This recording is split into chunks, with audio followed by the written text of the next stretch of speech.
She'll be ready. She'll be ready. She'll be right back. I told him he don't need to do anything until, because I can turn his lot into a building lot. At 8 acres. I have. It's all of that top. It's all of that. Come up his driveway and he's got that cleared area all to the right. All down. Can you come to order, please? Thank you. Roll call if you press your present button, please. And confirm. Recorded. Thank you. Staff announcements. Yes, sir, Mr. Chairman. I have several announcements. First of all, item 21 has been withdrawn. That would be establishment of landscaping bond for on-track art studios. Secondly, each year you should have already heard from the state of Tennessee regarding the Planning Commission disclosure forms.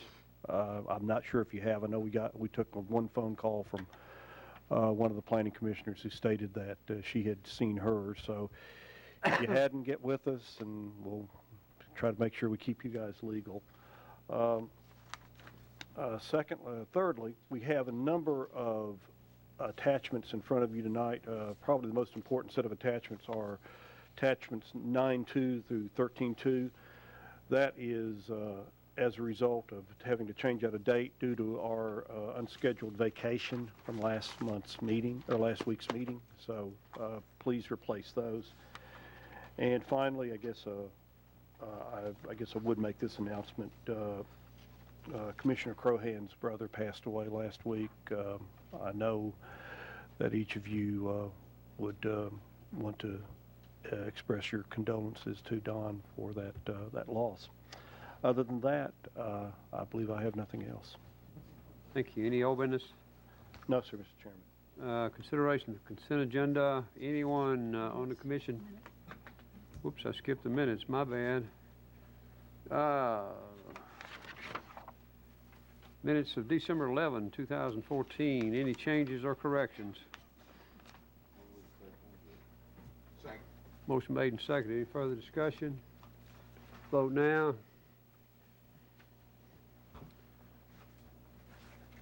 Recorded. Motion carries. Thank you. Now to the consent agenda. Any commissioner wishing to pull an item for separate discussion, please say so now. Otherwise, we will take it as a whole. Anyone? Staff? Thank you, Mr. Chairman. We'll begin with item 3, Arrington Retreat, Section 3, performance bond for water, $10,000. Recommendation, release the bond. Item 4, Arrington Retreat, Section 3, performance bond for wastewater collection, $107,500. Recommendation, convert to maintenance in the amount of $32,250 and extend for a period of 2 years. Item 5, Arrington Retreat, Section 3, performance bond for roads, drainage, and erosion control, $301,000. Recommendation, extend in current amount for a period of 1 year. Item 6 is we'd like to hear as we'd request that be heard as a separate item. Item 7, Janango Farms, performance bond for landscaping, $17,985. Recommendation, extend in current amount for a period of 6 months. Item 8, Stag's Leap, Section 3B, maintenance bond for water, $13,500. Recommendation, release the bond. Dropping down to item 16, that'd be final plat review for the Grove, Section 6, containing 97 lots on 97.31 acres located off Arno Road in the 2nd voting district. This plat is in order and staff recommends approval with the following stipulations. 1, the posting of performance bond in the amount of $600,000 for roads, drainage, and erosion control. This represents a bond amount for work completed to date. Item 2, the posting of performance bond in the amount of $393,200 for wastewater collection system. Item 3, the posting of a maintenance bond in the amount of $46,500 for water improvements as specified by Mill Crofton Utility District. Item 4, the posting of performance bond in the amount of $98,800 for landscaping. 5, execution of a stormwater maintenance agreement, submission of operation and maintenance plan for stormwater improvements.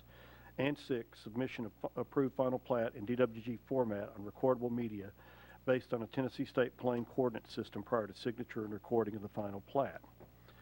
Item 18, final plat review for Kings Chapel, Section 3C, reapproval containing 5 lots and 2.61 acres located off Murfreesboro Road in the 5th Voting District.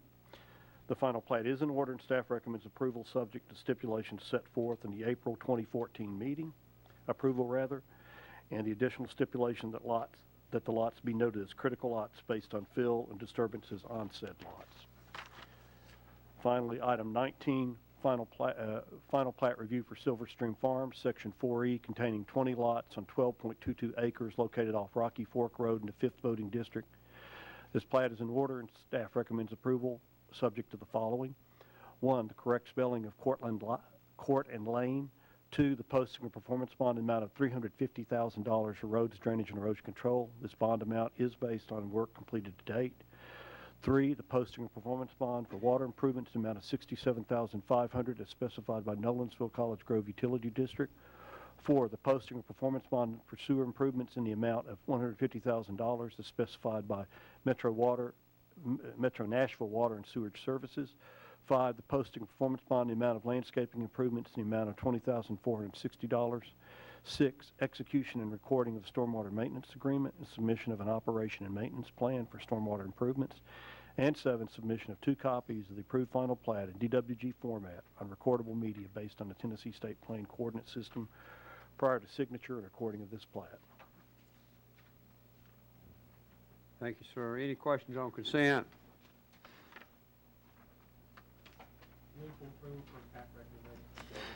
Motion made and seconded. Any further discussion?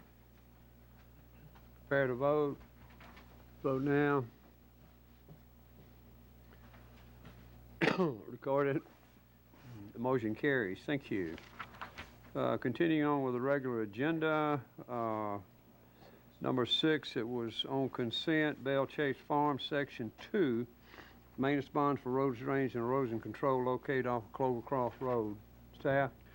Thank you, Mr. Chairman.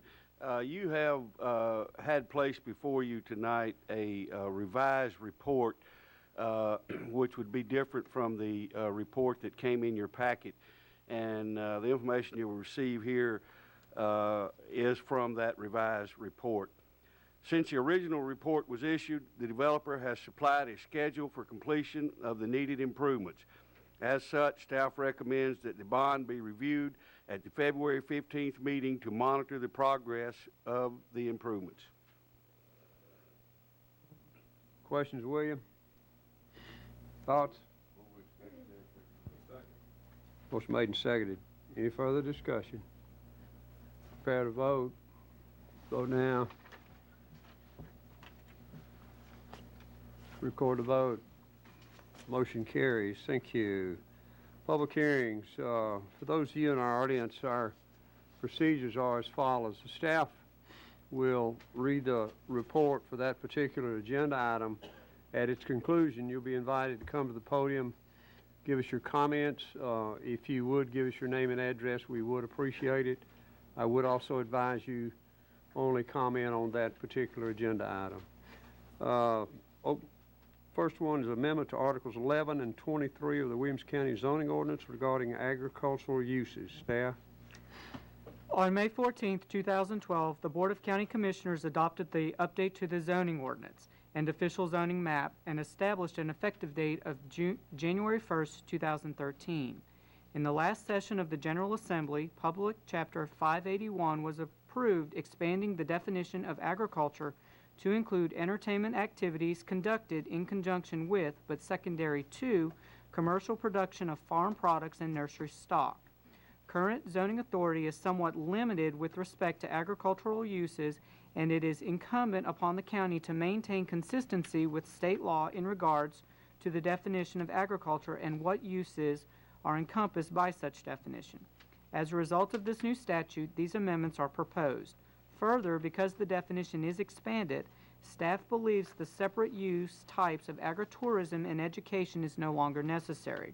The uses would now be considered as simple agricultural uses within the proposed expanded definition permitted in all zoning districts, so this use type has been eliminated with this proposed amendment. The proposed changes are shown in red on attachment 9-1.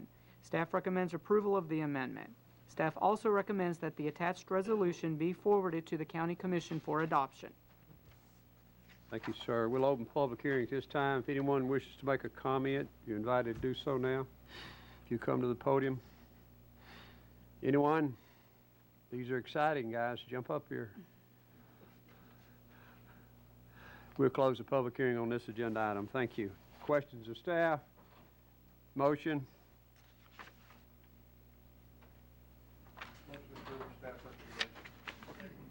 Motion made and seconded. Any further discussion? Prepare to vote. Vote now. Record it. Motion carries. Thank you. Agenda item 10, continuing in public hearings, amendment to Article 6 of the Williamson County zoning ordinance regarding bond requirements. Staff?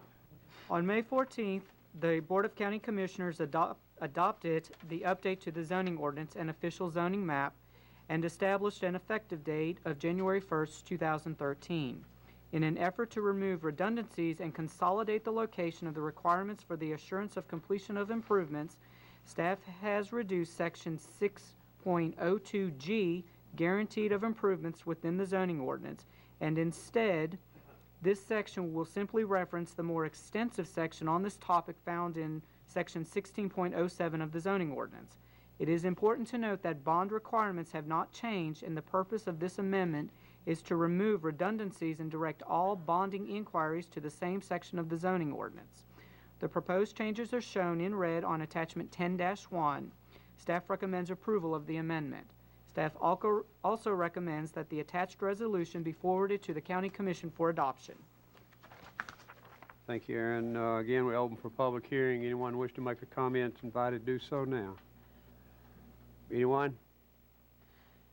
We'll close the public hearing. Thank you. Questions of staff or comments? Second. Motion made and seconded. Any further discussion? Prepare to vote. Vote now. Record it. Motion carries. Continuing public hearings. Amendment, agenda item 11, amendment to Articles 11 and 23 of the Williamson County zoning ordinance regarding vesting. Did I miss one? This one, item 11. That's what I just read. That was that. We got some numbering problems here, guys. This is an old one. Excuse me, agenda item 11, revised about 5 minutes ago. It's been determined we have a typographical error on the agenda. Thank you. It is an amendment to Articles 6 and 8 of the Williamson County zoning ordinance regarding vesting. That's correct. That's what I have now. Thank you. Go ahead. On May 14, 2012, the Board of County Commissioners adopted the update to the zoning ordinance and the official zoning map and established an effective date of January 1st, 2013. In its last session, the General Assembly passed Public Chapter 686, the Vested Property Rights Act of 2014.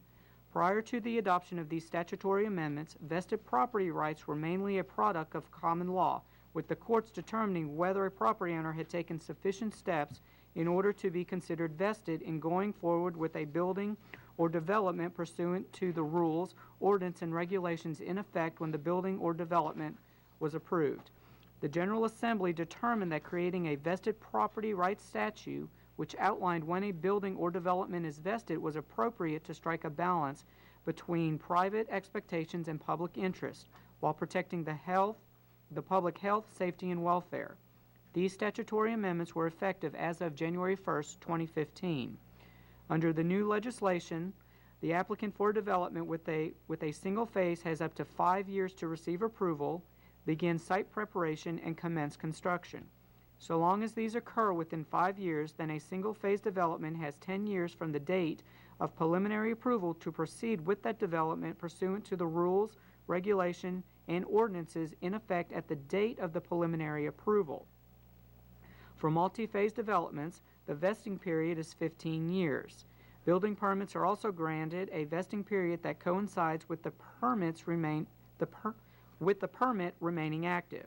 As a result of the vested statute, zoning changes, amendments to road standards, subdivision regulation amendments, landscaping standards will not be applicable to the vested development unless the developer alters the plans in a way that would cause it to lose its vested status or violates its approval. What rises to the level of an amendment or violation is addressed in the statute as well. Because the zoning ordinance currently prescribes how long a site plan is effective before expiration, it is necessary to amend the zoning ordinance to reflect these new extensive vesting periods. Further, since the statute is so complex, rather than attempt to regurgitate it verbatim in the zoning ordinance, the amendment outlines the steps necessary to gain vested statutes, but refers to Tennessee Code annotated for the remaining standards. A copy of the Tennessee Code annotated section 13-3-413 is attached. The proposed changes are shown in red on attachment 11-1. Staff recommends approval of the amendment. Staff also recommends that the attached resolution be forwarded to the County Commission for adoption. Thank you, sir. Again, open public hearing for this agenda item. Anyone wish to make a comment, invited to do so now. Anyone? Don't rush me, guys. We'll close the public hearing again. Questions of staff? Don? Yes, my question is the period of time they're talking about, what type of changes would have to be made in order for the vesting not to take place? In other words, if they changed the sizes of lots, open spaces. Council? Statute, and one of the reasons we wanted to incorporate the statute rather than try and write all of it out is, frankly, the statute's pretty long. And because this is a brand new process, we anticipate that there could be tweaks going forward. So that's why we incorporated it. But to answer your question, it's got some standards by which an amendment would possibly alter the vested status of the development. If it alters the use, if it increases the overall area of the development, if it alters the size of any non-residential structures included in the plan, if it increases the density so as to affect traffic, noise, or other environmental impacts, or increases any local government expenditure necessary to implement or sustain the proposed use. And there has to be a written finding by the local government that that amendment does in fact do one of these things in order to affect the vested status of that development. Thank you. Any other questions? Comments? Motion? Second. Motion made and seconded. Any further discussion? I see none. Prepare to vote. Vote now. Record it. Please. Whoops. Try it again, PJ. You got it. Record it. Motion carries. Thank you. Agenda item 12. Amendments to Article 11 and 23 of the Williamson County Zoning Ordinance regarding examples of use types in the recreational entertainment use category. Staff? On May 14th, 2012, the Board of County Commissioners adopted the update to the zoning ordinance and official zoning map and established an effective date of January 1st, 2013. While administering the zoning ordinance, staff noted that some examples of recreational entertainment uses given in Section 11.02E7 were unclear and inconsistent with one of the definitions. To rectify this, staff proposes the attached amendment, which will clarify these examples. In addition, staff determined that a number of outdoor uses, such as vehicular racing tracks, go-kart tracks, or miniature golf courses, were not addressed in the table of uses. Therefore, a new use type called outdoor amusement has been added to the table. Outdoor amusement uses are proposed to be allowed as a special use within the 840 Center zoning district. The proposed amendment is shown in red on attachment 12-1. Staff recommends approval of the amendment. Staff also recommends that the attached resolution be forwarded to the County Commission for adoption. Thank you, sir. Again, continuing in the public hearing mode, if you wish to make a comment, you're invited to do so now on this agenda item 12. Anyone? We'll close the public hearing. Thank you. Questions of staff? Pete? I'm sorry. Yeah, I got a question. You're talking about only be allowed on arterial roads, and it seems like the ones we've allowed before, the Arrington Vineyard, the camp you had down in the 1st District last 6 months, and the Renaissance Festival, they're none of them on arterial roads. And you say be 10-acre size lot, but you got to be 500 foot from any property line. And if it's 500 from a north property line, 500 from a west property line, that's 5 acres of land to use there. Not counting the other property lines. It's seems like you're restricting these entertainment things a little too much. We're making everything in this county suitable for subdivision and only for subdivision. Staff? Comment? Well, I think that what we were trying to do, these are different uses than the rural retreats that you were referring to, and some of these outdoor amusement uses can have a fairly big impact on the surrounding properties if it is a racetrack or something along those lines. And so that's why we were proposing the more stringent standards, and we proposed these standards which are very similar or maybe even identical to the ones that were already in place for like stadiums and those kind of large entertainment kind of uses. So that's the reason why these standards were put in there. But I understand your point. But subdivision had just as much impact on the neighborhoods as amusement things do. You don't require them to be 500 foot from the nearest property line. You can, and well, now I know why you're doing it, and I understand it, but it's not fair, and it's not improving the things of this county. But it's just making it more of a big subdivision. I understand. A lot of these uses would be things like amusement parks or racetracks that I think could have a bigger traffic impact and a noise impact, and that's the reason that those standards were in there. But we can't list everything that is allowed to be in there, because there'll always be some oddball thing come up, and it won't be allowed the way you have it now. Any other comments? Questions?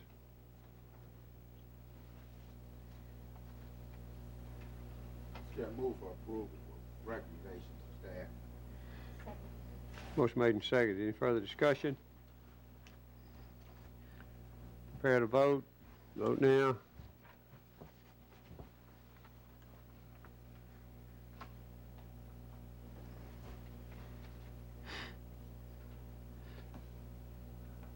Don? I know. Keep pushing. Thank you, sir. Record it. Motion carries. Thank you. Final public hearing, agenda item 13, amendments to Article 10 of the Williamson County zoning ordinance to correct an error in Table 10.07-2. Staff? On May 14th, 2012, the Board of County Commissioners adopted the update to the zoning ordinance and official zoning map and established an effective date of January 1st, 2013. While administering the zoning ordinance, staff noticed a typographical error in relation to the 840 Center zoning district as outlined in Table 10.07-2, Summary Table of Minimum Setbacks. Please note that this amendment corrects the summary table but does not alter the standards of the 840 Center zoning district, which were already correctly outlined in Table 10.02-12, Dimensional Standards for the 840 Center district. The proposed amendment aims to clean up this error and is shown in red on Attachment 13-2. Staff recommends approval of the amendment. Staff also recommends that the attached resolution be forwarded to the County Commission for adoption. Thank you, Aaron. Again, final public hearing. Anyone wish to make a comment, you're invited to do so now on this agenda item. Anyone? Close the public hearing. Thank you. Questions of staff or comments? Mr. Chairman, I think we need to make a correction. Okay? It says, the proposed amendment aimed to clean up this area is shown in attachment 13, in red on 13.2. It's actually 13.1. Where are you reading from, PJ? The last sentence says, the proposed amendment aims to clean up the area in red on attachment 13.2. The area in red is actually 13.1. Say again, 13 what? 0.1. Thank you. That is correct. We're going to have another resolution to clean up these resolutions?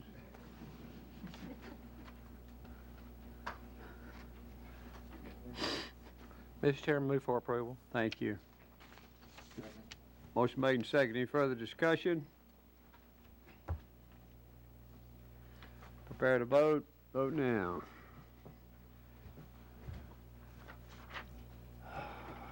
Record it.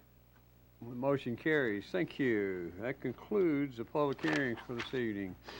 Agenda item 14 under preliminary plats. Preliminary plat review for the farms at Clovercroft containing 86 lots on 171.16 acres located off Clovercroft Road in the 5th voting district. Staff?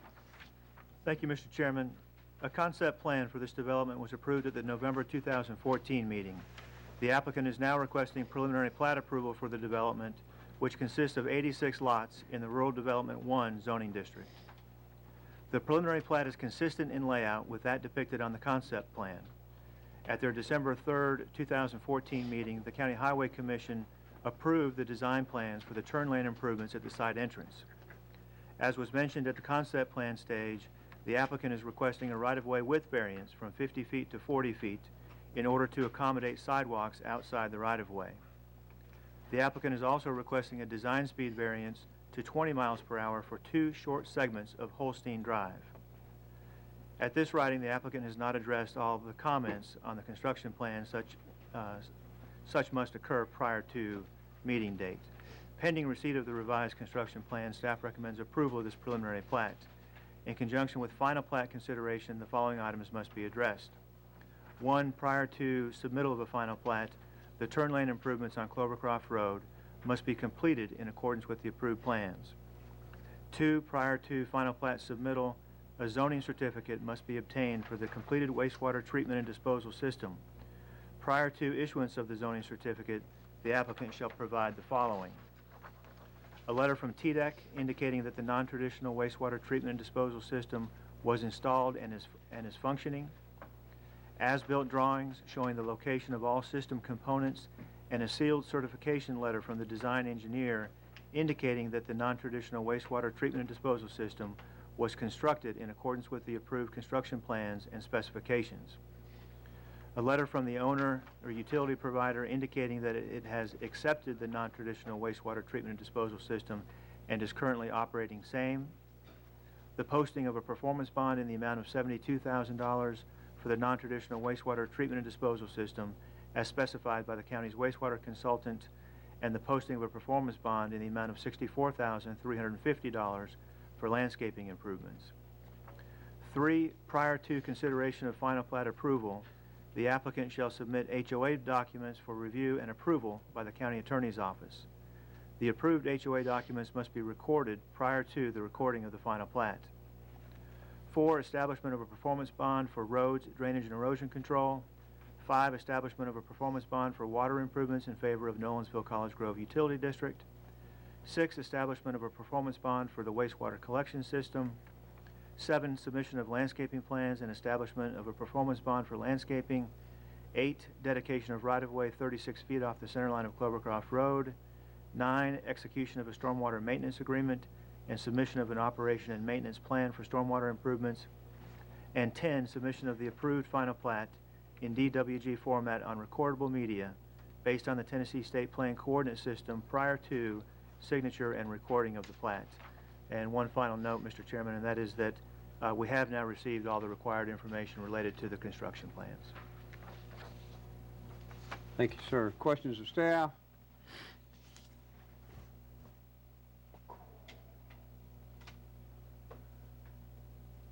Comments? Still move for approval for recommendations of Did you get a second? Thank you. Any further discussion? Prepare to vote? Vote now.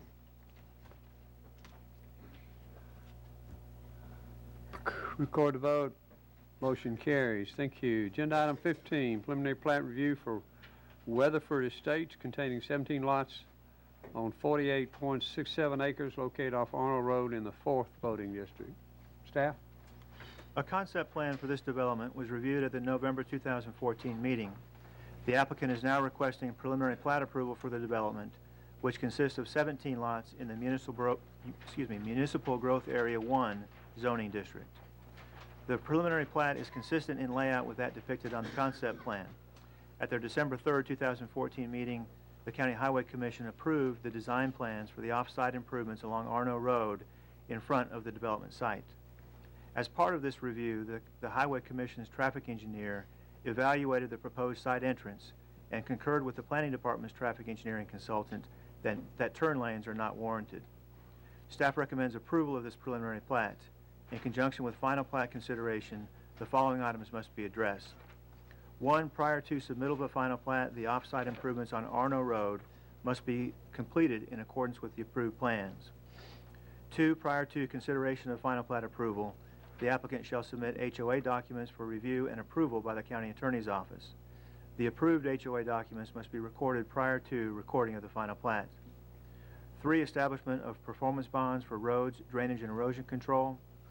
4, establishment of a performance bond for water improvements in favor of McCrofton Utility District. 5, submission of landscaping plans and establishment of a performance bond for landscaping. 6, dedication of right-of-way 36 feet off the center line of Arno Road. 7, final approval of all septic systems for each lot from the Williamson County Department of Sewage Disposal Management.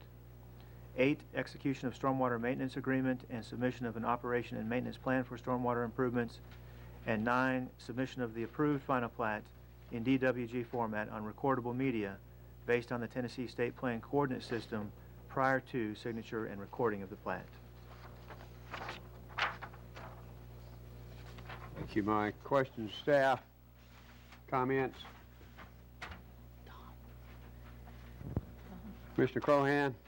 Yes, sir. I just had a question on the turn lanes that was discussed at the last meeting.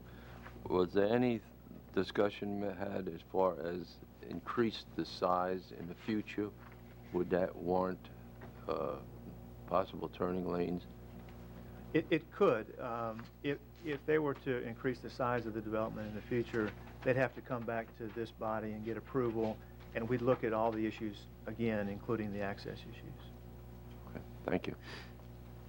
Mr. Chairman.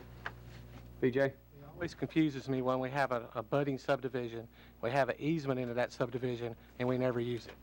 I mean, that's why when you develop a subdivision to an adjoining piece of property, you leave that easement to tie in the roads to have more flowability and more access to subdivisions. That's the only comment I have. Yes, sir. Thank you. Other discussion or comments? Their motion?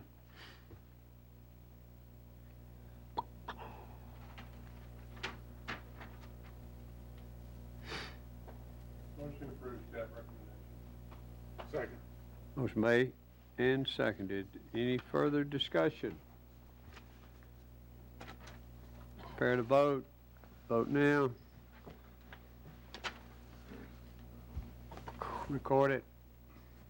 Motion carries. Thank you. Agenda item 16 was on the consent agenda. Agenda item 17 under final plats is a final plat review for Hidden Hills Large Lot Easement Subdivision reapproval containing 5 lots on 31.24 acres located off of Spring Hill Duplex Road in the 2nd voting district. Staff? Thank you, Mr. Chairman. The final plat for this large lot easement subdivision was approved by this body at the September 2014 meeting. However, the plat was not recorded and has since expired. The applicant is requesting reapproval of the plat, which is identical in layout to that which was previously approved. The final plat is in order and staff recommends approval subject to the stipulations set forth in the September 2014 approval. Thank you, sir. Is there a motion? Move for approval, staff recommendation. Any discussion? Prepare to vote. Vote now. Recorded vote. Motion carries. Thank you. Agenda item 18 and 19 were on the consent. Agenda item 20, the final plat review for Vogel subdivision, large lot easement subdivision, reapproval. Fourth lot on easement on 17.28 acres located off of Gossey Hill Road in the 12th voting district. Staff. Thank you, Mr. Chairman. The final plat for this large lot easement subdivision was approved by this body at the September 2014 meeting. However, the plat was not recorded and has since expired. The applicant is requesting reapproval of the plat, which is identical in layout to that which was previously approved. The final plat is in order, and staff recommends approval pending approval by the Department of Sewage Disposal Management by meeting date, and subject to the stipulations set forth in the September 2014 approval. And Mr. Chairman, we have received approval from the Department of Sewage Disposal Management. Thank you, sir. Questions of staff? Second. Motion made and seconded. Any further discussion? Prepare to vote. Vote now.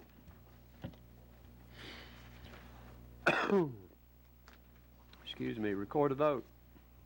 Motion carries. Thank you. Agenda item 21 was withdrawn. Agenda item 22, presentation by Reagan Smith Associates regarding a proposed development, Stevens Valley, located off Sneed Road and Pasquo Road in the 9th voting district.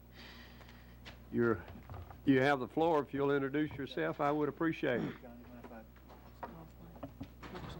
it. Oh, I'm sorry. Staff's got a comment first. My bad. Yeah, just Go real ahead. quickly while Mr. Thompson is loading the presentation. Stevens Valley is a proposed development at the very end of Sneed Road, where Sneed Road becomes Pasquo Road just before it intersects with Highway 100. The property is on the border between Williamson and Davidson counties. It straddles the line. The majority of the land area is in Williamson County. I think that's about 725 acres that's in Williamson. But still, there's a sizable portion of the property and a fairly significant portion from a development standpoint that is in Davidson County. And so the Metro folks will be reviewing that portion of the development. The part that is in Williamson County is zoned suburban infill and conservation, which allows a maximum residential density of just a little over 1 unit per acre. This is not a required step in the process, this presentation, but historically what we've done with larger projects like this is suggest that prior to asking you all to approve a concept plan or any sort of a plan, that they come to you initially with an informal presentation. So this is really designed to acquaint you with this project and to give you an overview of the development as currently envisioned by the applicant. As you will see, this is a fairly large and fairly complex project, and so we're still vetting a lot of the issues that are related to this. We'll be working with the applicant over the next few months to refine the design, make sure that it's something that meets all the applicable county regulations. We'll also be working with the county's traffic engineering consultant to work through a lot of the traffic issues, and there are some significant ones on this project. And then finally, we'll be working with the folks at Metro Planning on some of the interjurisdictional and coordination issues. So with that brief bit of background, I'll turn it over to Alan Thompson with Reagan Smith. Great. Thank you, Mr. Madison. Thank you, Mr. Madison. Thank you, members of the commission, Mr. Chair. I'm Alan Thompson, as Mike alluded to, with Reagan Smith and Associates, and we are honored to be the land planners for this special place we're calling Stevens Valley.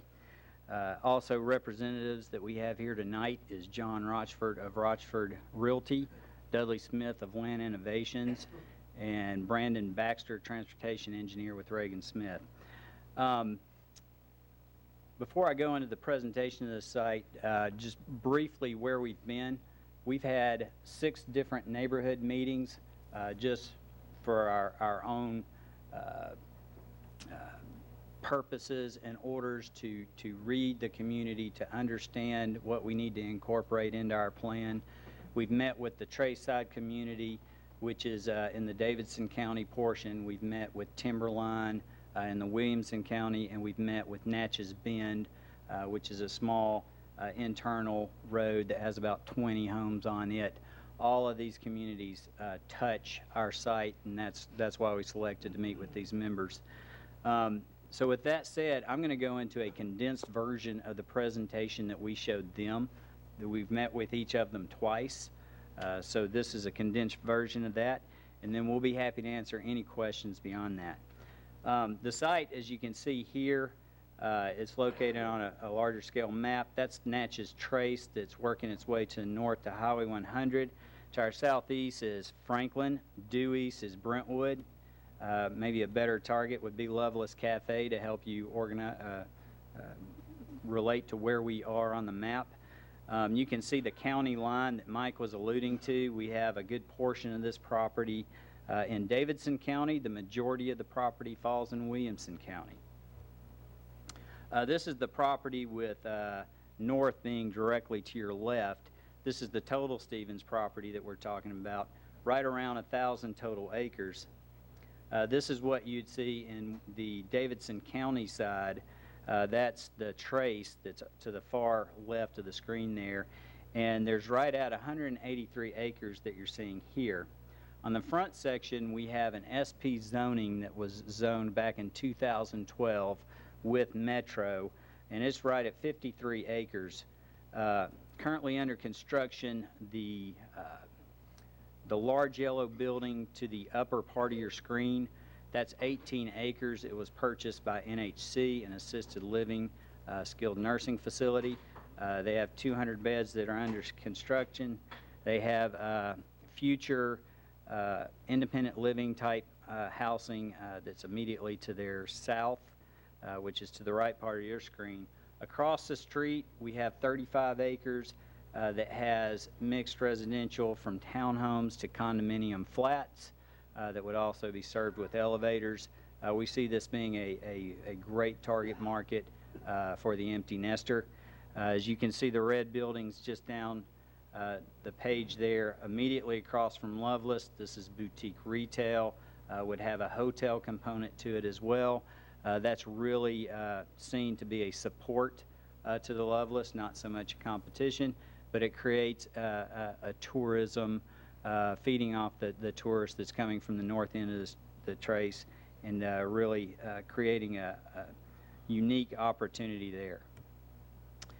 This is the portion that remains that is not currently moving forward with a development at this time, and this is Davidson County is still, and it's 133 acres. We show you this portion because this is the portion of Davidson County that we're going to have to integrate and make work with Williamson County and vice versa, and really make it flow as one plan.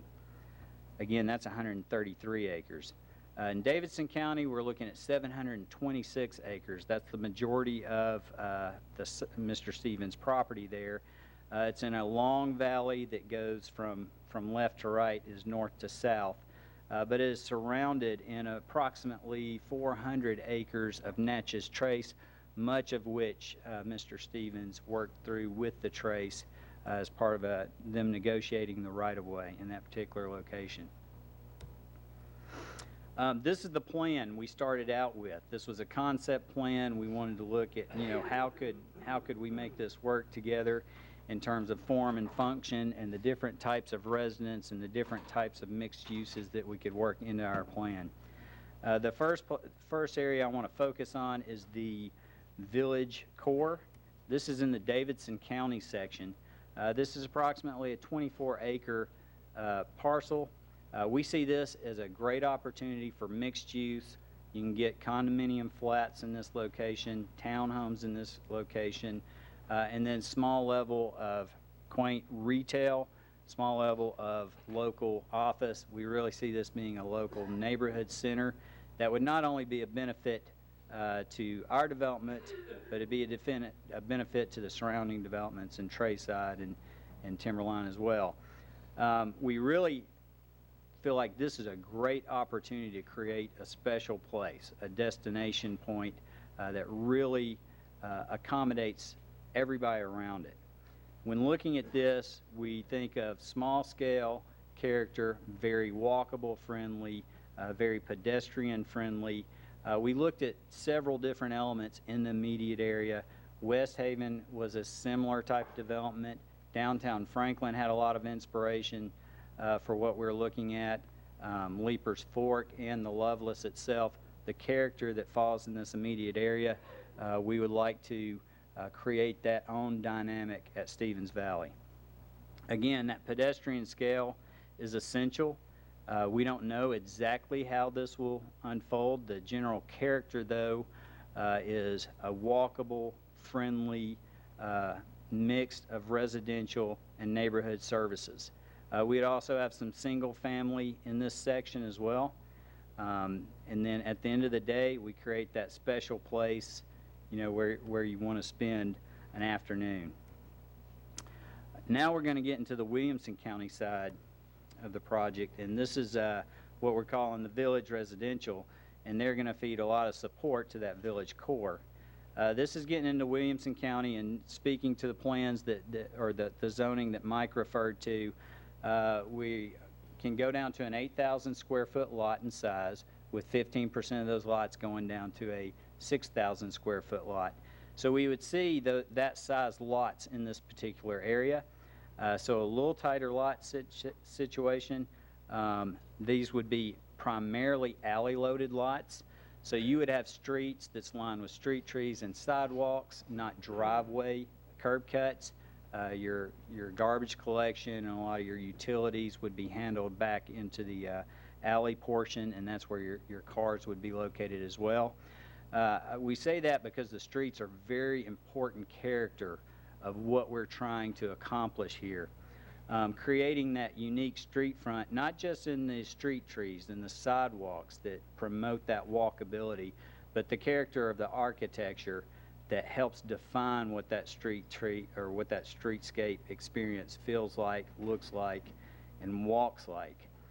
So this is the type of homes that we would be looking at, similar architecture and nature, but I think this says a lot of it, having that walkability, creating a neighborhood where you don't spend a lot of time mowing your yard. You're buying a whole neighborhood, not a large yard, and you know your neighbors.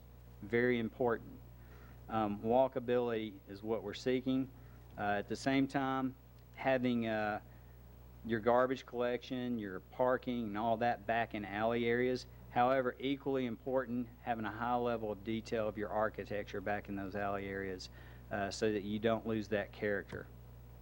At the end of the day, we see this as your all-American type neighborhood. That's what we are shooting for, and everything that makes that up, not just where you live, but how you live and how it feels to you. Moving to a section we call the East Enclave, and we want to show this section because it abuts right up next to Timberline. This section is a little bit more remote. It will have larger lots. We will have a buffer of some sort between our neighboring neighborhoods, but we would see this as a front-loaded product, still having the street trees and the sidewalks along the streets, but you would have drive curb cuts, but you would address them in a manner that you still have that quality appeal from the street. So a little larger lots and a little larger homes in that particular area. Moving into the south as we go into what I'd say is the central portion of our development. This is called the Hamlet. And in this area you have, as you get farther away from the village core, your density tends to loosen up. As far and more rural you get, the lower your density. Your lots get a little bit larger. So what you're seeing in this particular case is you're going to have more front-loaded lots, less alley, but you still have an incorporated section of alley lots there that you see right here in the center section here. But you're getting a little larger homes. You're still your front accessing from that front streetscape, but at the same time you can do it in very elegant, tasteful ways so that the garage does not dominate that particular streetscape. And again, at the same time, you have that alley component, you have that formal streetscape, you have some formal park areas to take opportunity from an activity standpoint as well. All right, and this is the Vale. This is the most southern portion of the site. It goes into two valleys going due south, and we're definitely loosening up the density at this point. Majority front-loaded. You're backed with hills, large canopy tree, forested areas, a lot of character, which we want to be very sensitive to. We want architecture that fits into that, does not dominate it, but really takes advantage of it as a natural resource. We'd have flag lots that will be tucked away in other areas as well, but you have an ability to create a different type of home here, seeking out a different demographic. Now I want to touch briefly on our open space that you see here. Per the requirement of the suburban infill conservation, we have to have at least 50% open space. The open space includes natural resource areas, which will be your floodplains, your drainage ways, your tree lines, your hilltops, your steeper slopes. We have that in there, but we've gone to an extra effort to create that quality usable open space. And integrating our residents with this open space is very important to us. And so how we interface that with the natural woodlands we'll be very delicate with.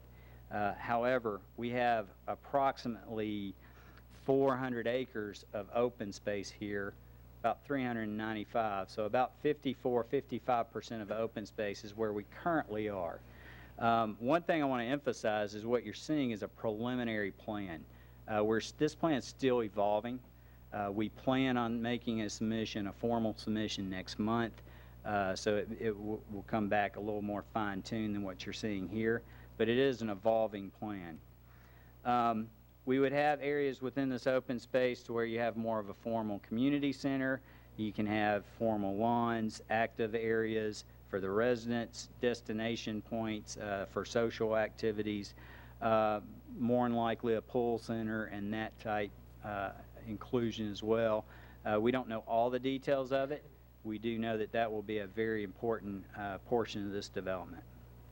One thing I did want to point out is the trail system that we're looking at.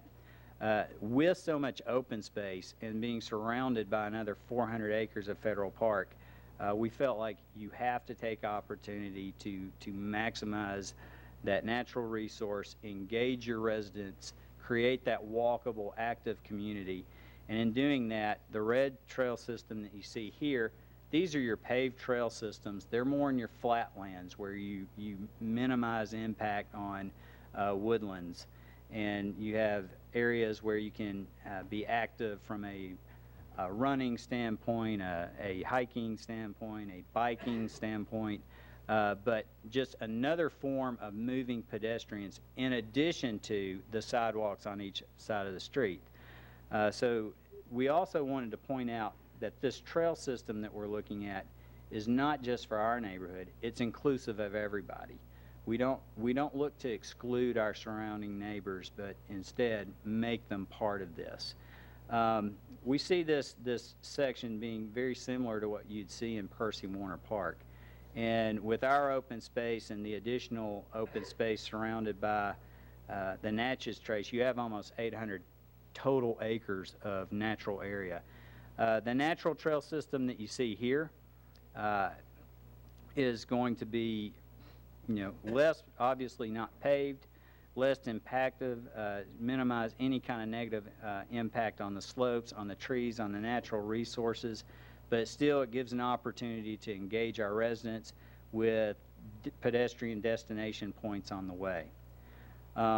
So with that said, the concept that we're looking at here, again, this is a preliminary plan.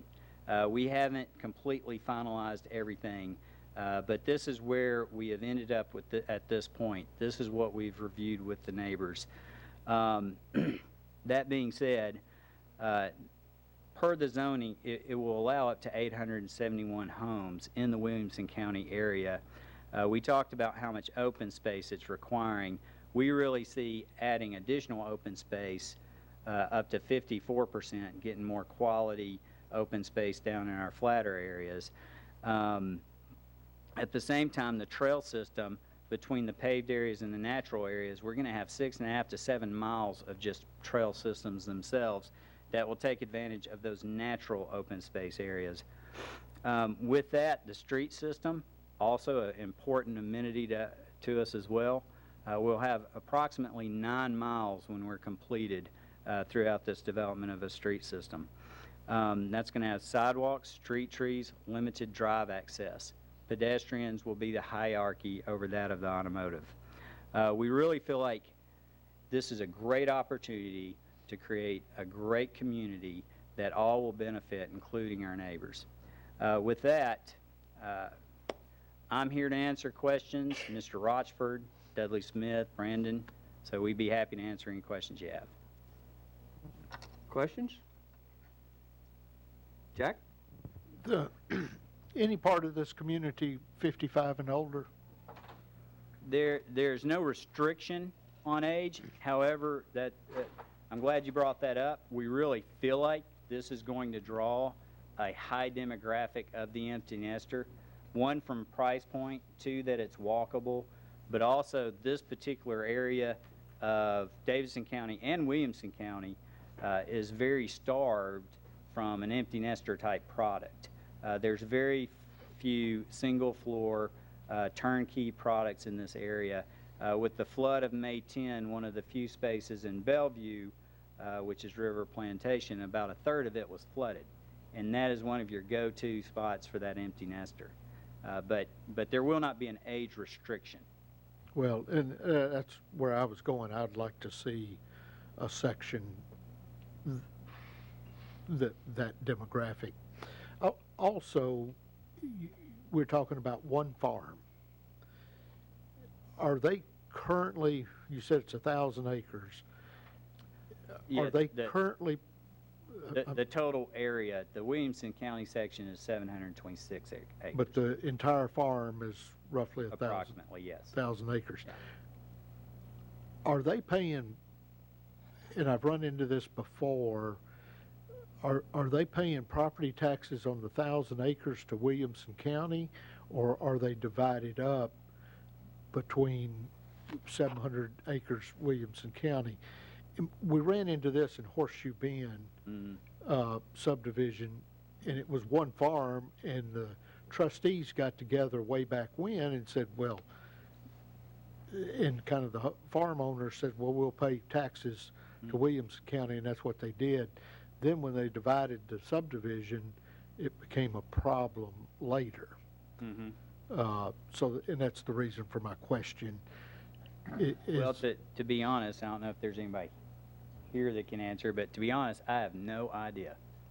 Well, but what we have looked at, this is a 20-year project, so it's a project that, you're not going to see 200 homes in a year. It's going to be more like 50 to 70. I bring all that up because we've looked at, the general privilege tax.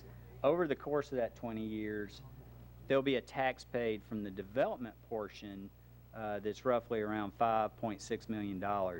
But I can't answer as to whether they're paying Williamson County or... They are paying taxes to both counties. To both? And okay, I can't answer. They're okay. paying to both. Yes, sir. Is there provisions for fire hall or emergency management building with this high density in a very rural area? You bring up a very good question. We are currently working with both Williamson County and Davidson County, both their emergency services departments. We don't know exactly where that's going to end up. Right now, if we developed as is, we would have a fire rating of 9, which is a very expensive insurance rating. We would look at hopefully improving on that, but all I can tell you at this point is we have engaged Metro, Davidson County's fire department, and the emergency services of Williamson County, and we're currently discussing our options.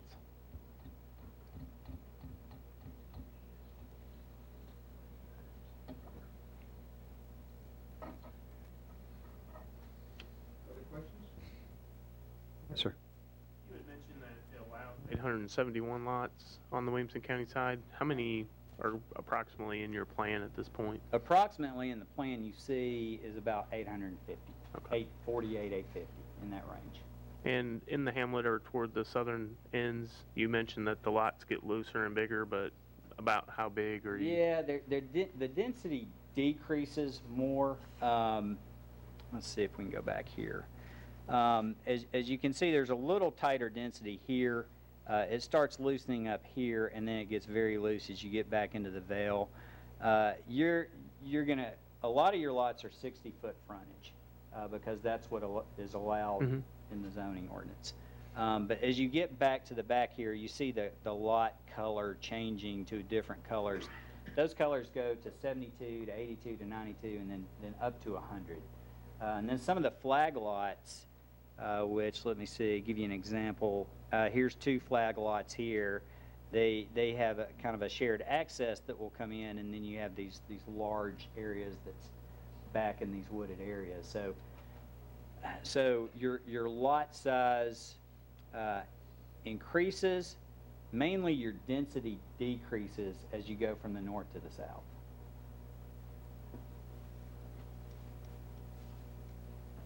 Other questions?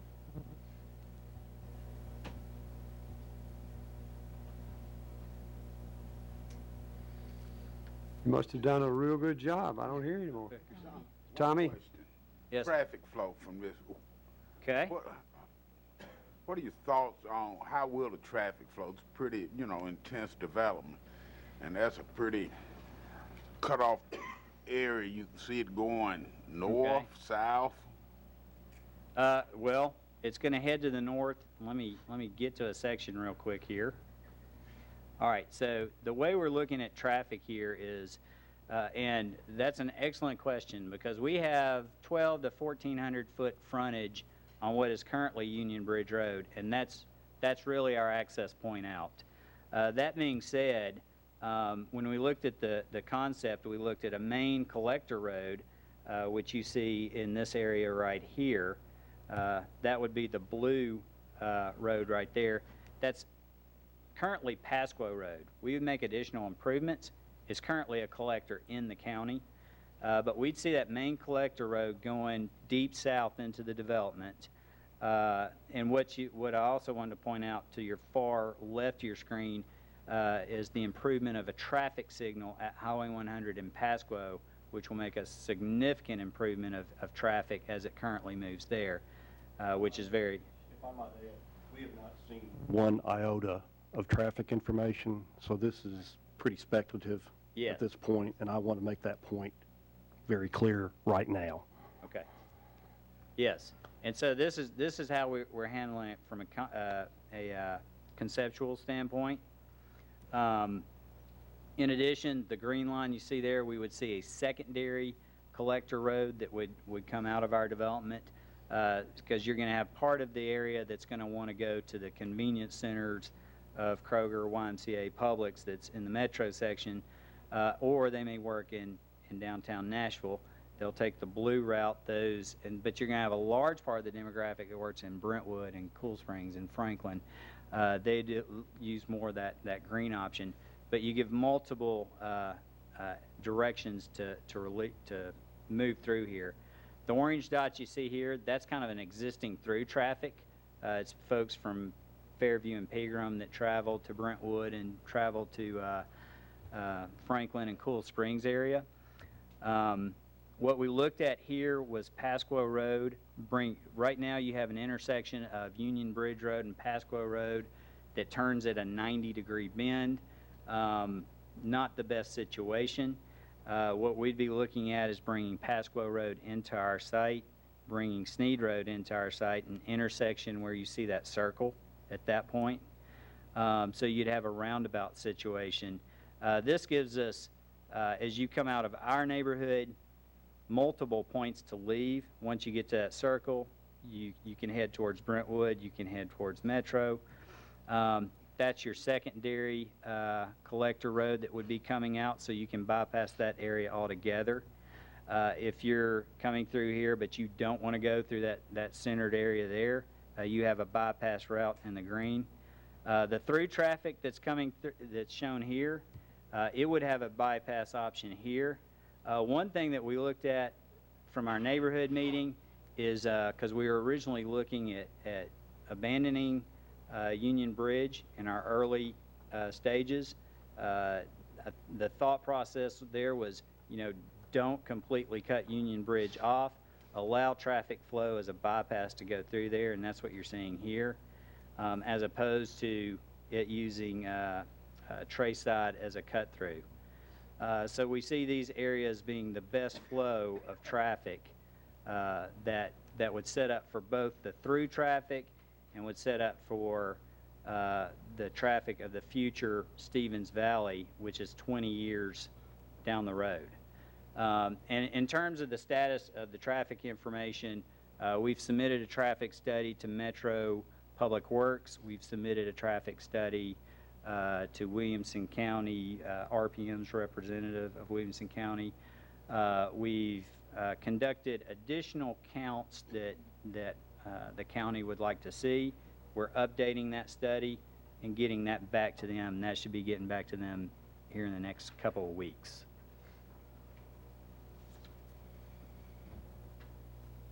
Hey, John, any other questions? What's the current zoning on this property? Staff? That's suburban infill and conservation. Suburban infill and conservation. Other questions? John, do you have a comment? I wanted to amplify the answer on the two commissioners' questions. One about the fire hall.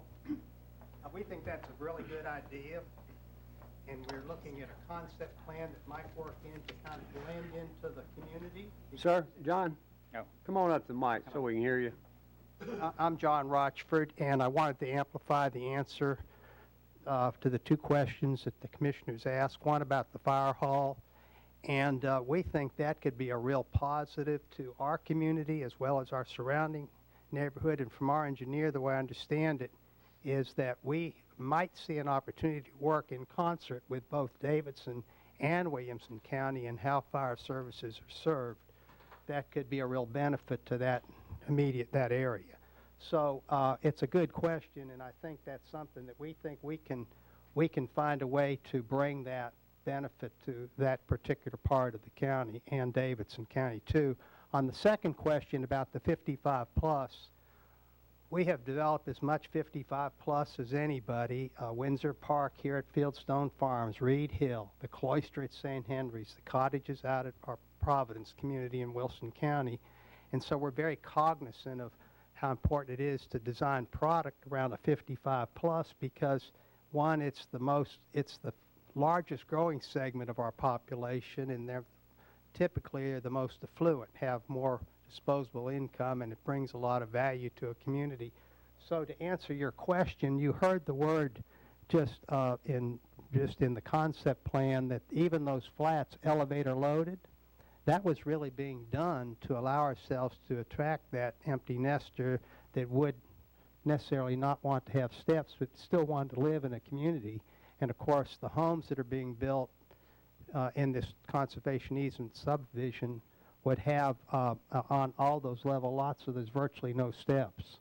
So we're designing very carefully around attracting a huge part of that part of the population that want quality of life with a new product that is not necessarily a large lot, but a lot of amenities, a lot of services near them. So does that answer your question more, sir?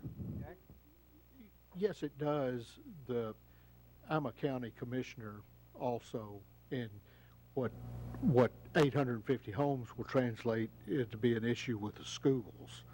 And if you put a 55 plus community in there, they have no children, and I would see that as a benefit.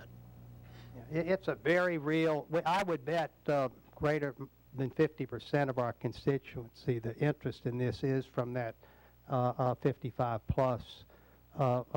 But that's a good comment, and so as this is evolving, we're certainly designing the product that will be very attractive to that 55 plus individual or families. So we're working really right. We've done so much of it, we know what we need to do, but we're certainly going to have the amenities and have that. There'll be an attractiveness to all of that that makes it work. And then as far as the schools go, we know that that is a #1 magnet, is having the best schools in the whole state. And you've got great commissioners working really to protect that value. We're working closely to make sure that we don't become a negative part of this growth that takes away from that quality of life or quality of education. So again, we're going to develop this slowly. There's no track building. It's all going to be done in a way that creates more of a boutique, custom-built homes, and we think that there'll be a good mix of both of the 55 plus and, of course, the younger families that certainly want to move to Williamson County because of the schools. We see that with our reserve, our Temple Hills community. So are all good questions, but we're going to try to be responsive to our greater community and how we design and bring this to you next month and in future meetings. Any other discussion, comments, questions? None? Thank you, sir. Appreciate it. I saw some county commissioners out there. I don't know where you went. Thank you. Raise your hand. I assume you might want to make a comment. I'll be glad to do that, but I think you'd be better served to wait till we get a preliminary plat. You know what you're looking at? Because we don't know right now either. And so I'm not sure I can make a comment. But, gentlemen, you did a good job. Thank you. We'll see you, I guess. Are you coming back next month with the preliminary plat? Well, we'd be looking at a concept plan, and we don't know exactly when we'll be coming back. I said preliminary. I meant concept. My bad. But right. Go ahead. Part of that is there's multiple areas to coordinate.